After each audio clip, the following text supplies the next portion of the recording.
옛날 옛적 프랑스의 조용한 마을 근처에 작은 오두막집에서 피에르라는 용감한 소년이 살고 있었습니다.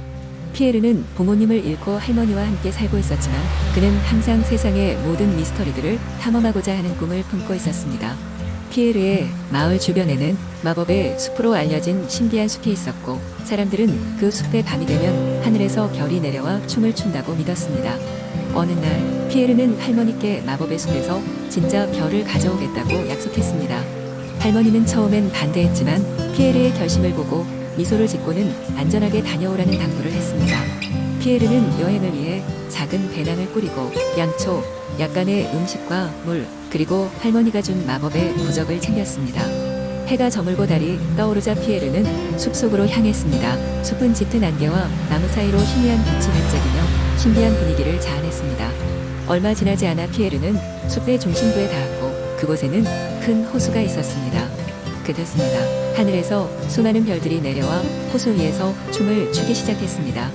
별들은 마치 서로의 움직임을 흉내내며 피어오르고 사라지기를 반복했습니다. 이 놀라운 광경을 본 피에르는 숨을 죽였고 자신이 그렇게 열망했던 별 하나를 손에 넣고 싶어졌습니다. 그는 조심스럽게 가장 빛나 보이는 별로 다가갔습니다. 피에르가 손을 뻗자 별은 마치 그가 오기를 기다렸다는 듯이 그의 손 위에 살포시 내려앉았습니다. 하지만 그 순간 숲이 흔들리기 시작했고 거대한 그림자가 나타났습니다. 그것은 바로 이 숲을 지키는 별의 수호자였습니다. 수호자는 조용한 목소리로 피에르에게 물었습니다. 이 별을 가져가려는 이유가 무엇이냐? 사람들은 종종 별을 만지려 하다가 자신의 욕심에 스스로 불행을 초래하느니라. 피에르는 자신의 약속을 이야기하며 별 하나를 할머니께 드리고 싶어 한다고 진심을 담아 말했습니다. 수호자는 피에르의 이야기를 듣고 잠시 생각에 잠겼습니다. 그리고는 수호자가 말했습니다. 내가 진정한 사랑과 용기를 가지고 이곳에 왔기에 이 별을 너에게 허락하마. 하지만 반드시 사람들에게 별의 소중함을 알리고 함부로 별을 탐하지 않게 하여라. 피에르는 고개를 끄덕이며 별을 함부로 다치게 하지 않겠다고 맹세했습니다. 피에르는 별을 손에 들고 집으로 돌아왔고 할머니는 손자에게 내려앉은 별을 보고 눈물을 흘리며 기뻐했습니다.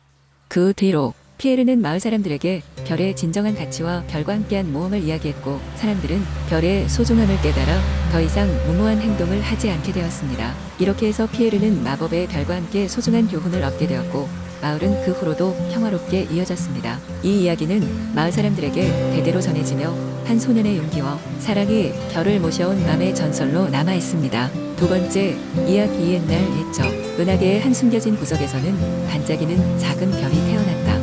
이 작은 별은 루미에르라는 이름을 가지고 있었고 다른 별들보다 유난히 밝고 빛났다. 하지만 루미에르는 다른 별들과는 달리 자신이 어디에서 왔는지 무엇을 해야 하는지 알지 못했다. 그리하여 루미에르는 자신이 누구인지 알기 위해 긴 여행을 떠나기로 마음먹었다. 은하계 곳곳을 여행하며 많은 것을 배우고자 하는 루미에르는 먼저 가까운 행성으로 향했다. 그 행성은 벨라트리스란 이름을 가진 아름다운 초록빛의 별이었다. 벨라트리스에서 루미에르는 가이아라는 이름의 신비로운 요정을 만났다. 가이아는 루미에르의 밝은 빛을 보고 매우 반가워하며 이렇게 말했다. 너의 빛은 정말 아름답구나, 루미에르. 내가 어디에서 왔는지 알고 싶다면 위대한 별인 알데바란을 찾아가 봐. 그는 너의 이야기를 잘 알고 있을 거야. 루미에르는 가이아의 말을 듣고 알데바란을 찾아 나섰다. 알데바란은 은하계 중심에 위치한 지혜로운 별이었다. 긴 여정을 거쳐 마침내 알데바란을 찾은 루미에르는 자신의 궁금증을 이야기했다. 그러자 알데바란은 말없이 미소를 지으며 천천히 빛을 내더니 주변에 여러 기억의 조각들을 보여주기 시작했다. 루미에르는 그 빛 속에서 자신이 태어난 순간을 보았다. 그는 거대한 초신성 폭발에서 떨어져 나온 작은 조각으로 다른 별들의 빛을 모아 새로운 별로 재탄생한 존재였다. 자신의 기원을 알게 된 루미에르는 비로소 자신이 누구인지 깨달았다. 기뻐하는 루미에르에게 알데바란은 말했다. 너는 특별한 별이란다, 루미에르. 많은 별들로부터 살아갈 힘을 얻고 또 새로운 빛을 창조할 수 있는 별이니까. 이제 너는 다른 별들에게 내가 가진 밝은 빛을 나누어 주렴. 그 길로 루미에르는 다시 여러 별을 찾아다니며 자신의 빛을 나누어 주기 시작했다. 모든 별들이 루미에르의 빛을 받아 더욱 환하게 빛났고 그 빛은 다시 루미에르에게 돌아와 더욱 밝고 크나큰 별로 성장할 수 있게 했다.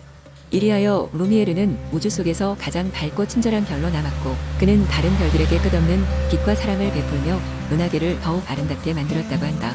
그리고 그 후로도 루미에르의 전설은 은하계 곳곳에 전해져 모든 별들이 해와 달처럼 밝게 빛날 수 있는 희망을 심어주었다. 이는 작은 별 루미에르의 정의롭고 사랑 많은 모험 이야기로 기억되었다. 세 번째 이야기. 옛날 옛적에 프랑스의 한 작은 마을에 소박한 농장에서 사는 젊은 소녀 페르네트가 있었습니다. 그녀는 하얀 소들을 돌보며 매일 아침 일찍 일어나 우유를 짜는 일을 했습니다. 이른 아침에 상쾌한 공기 속에서 새소리는 그녀에게 하루를 시작하는 기쁨을 주곤 했습니다. 어느 날 아침 그녀는 갓 짜낸 신선한 우유를 병에 담고 시장으로 향했습니다. 페르네트는 우유를 팔아번 돈으로 작은 꿈을 하나 갖고 있었습니다. 그녀는 저주로에서 그 돈으로 베일이 아름다운 모자를 사는 것이 꿈이었습니다. 이번 시장에선 우유가 잘 팔릴 거라는 기대에 부풀어 그녀는 발걸음을 재촉했습니다. 페르네트는 길을 가며 우유를 팔았을 뒤에 무엇을 할지 상상하기 시작했습니다. 우유가 모두 팔리면 돈이 꽤 모일 테니까 그녀는 생각했습니다. 그 돈으로 나무로 만든 작은 상자를 사고 남은 돈으로 닭을 사야지. 그러면 닭이 계란을 낳아서 계란을 팔면 돈이 더 많아질 거야. 그리고 나중엔 아기 돼지를 사고. 이렇게 그녀의 상상은 끝없이 이어졌습니다. 또한 그녀는 모든 것이 계획대로 된다면 커다란 농장을 가지고 달콤한 치즈를 만드는 상상까지 했습니다. 사람들은 그녀의 치즈가 맛있다고 소문을 듣고 우르르 몰려와 더욱 많은 돈을 벌게 될 것입니다. 그리고 결국 그녀는 꿈에 그리던 모자를 사서 마을 축제 때 뽐내게 될 것입니다. 페르네트는 그 생각을 하며 조금도 현실에서 멀어지지 않고 즐거운 마음으로 가던 중 갑자기 발이 돌부리에 걸리고 말았습니다. 그녀는 그만 손에 들고 있던 우유병을 떨어뜨리고 말았습니다. 우유는 바닥에 쏟아져 흘러내리고 그녀의 모든 꿈도 함께 사라져버린 듯 했습니다. 페르네트는 그 자리에 멍하게 서서 쏟아진 우유를 보았습니다. 그녀는 비록 실수로 꿈을 잃어버린 것처럼 느껴졌지만 그 경험이 가르쳐준 것이 많다는 것을 알았습니다. 그리고 비록 당장이 어렵고 힘들겠지만 마음속의 꿈은 절대 포기하지 않기로 다짐했습니다. 다시 시작하기로 마음먹은 그녀는 집으로 돌아가 다시 우유를 짜기 시작했습니다. 그리고 매일매일 포기하지 않고 한 걸음씩 자신의 꿈에 다가가기 위해 노력했습니다. 그 후로 페르네트는 작은 목표를 세우고 꾸준히 노력하는 것이 얼마나 중요한지를 다른 사람들에게 이야기하며 살아갔습니다. 실패는 또 다른 시작임을 깨닫고 꿈을 포기하지 않으려는 그녀의 의지는 마을 사람들에게도 큰 감명을 주었습니다. 그리하여 페르네트의 이야기는 여러 세대를 넘어 경쟁보다 서로의 꿈을 응원하는 긍정의 메시지로 전해지게 되었습니다. 네 번째 이야기. 옛날 옛적 아름다운 숲이 펼쳐진 프랑스의 한 마을 근처에는 작고 귀여운 토끼가 살고 있었어요. 이 토끼의 이름은 루루였습니다. 루루는 호기심이 많고 용감하여 숲의 깊숙한 부분을 탐험하기로 결심했습니다.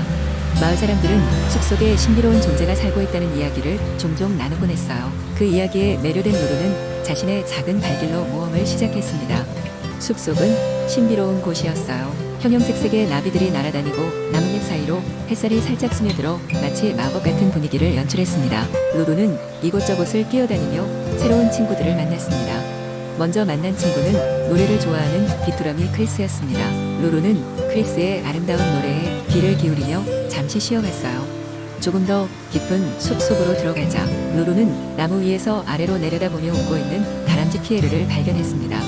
피에르는 루루에게 이곳저곳의 비밀 장소를 소개해주겠다고 했어요. 루루는 피에르의 뒤를 따라 나무 아래 작은 동굴로 들어가게 되었고 그곳에서 놀라운 보물을 발견했어요. 오랜 시간이 흘러도 빛나는 별 모양의 돌이었죠. 피에르는 루루에게 이 돌이 숲을 지켜주는 신비한 힘을 가진 보물이라고 설명했습니다. 하지만 이 보물을 간절히 원하거나 나쁜 목적으로 사용하는 자들에게는 안 좋은 일이 생긴다고도 했어요. 루루는 피에르의 경고를 마음속에 새기고 돌을 잘 간직하기로 했습니다. 탐험을 계속하던 중 루루와 피에르는 약간 음침한 연못가에 다다르게 되었어요. 그곳엔 사악한 두꺼비인 리카르도가 살고 있었어요. 리카르도는 숲의 보물을 빼앗아 스스로의 힘을 키우려 했습니다. 루루와 피에르는 리카르도의 계략을 눈치채고 감히 보물을 빼앗지 못하도록 그 주위에 막을 설치했습니다. 리카르도는 여러 번 시도했지만 루루와 피에르가 만들어 낸 보호막을 뚫을 수 없었어요. 결국 리카르도는 자신의 잘못을 뉘우치고 숲의 평화를 지키기로 약속했습니다. 루루는 모험을 통해 용기와 지혜를 배웠으며 여러 친구들과의 우정을 쌓았습니다. 이렇게 숲의 신비로운 이야기는 마을에 새로운 전설로 전해졌고 루루는 그 후로도 숲을 평화롭게 지켜나갔습니다. 마을 사람들은 불멸의 별을 발견한 루루의 용기를 칭송하며 루루를 영원히 잊지 않기로 다짐했습니다. 그리고 숲속의 주민들은 서로 도우며 행복하게 살아갔습니다.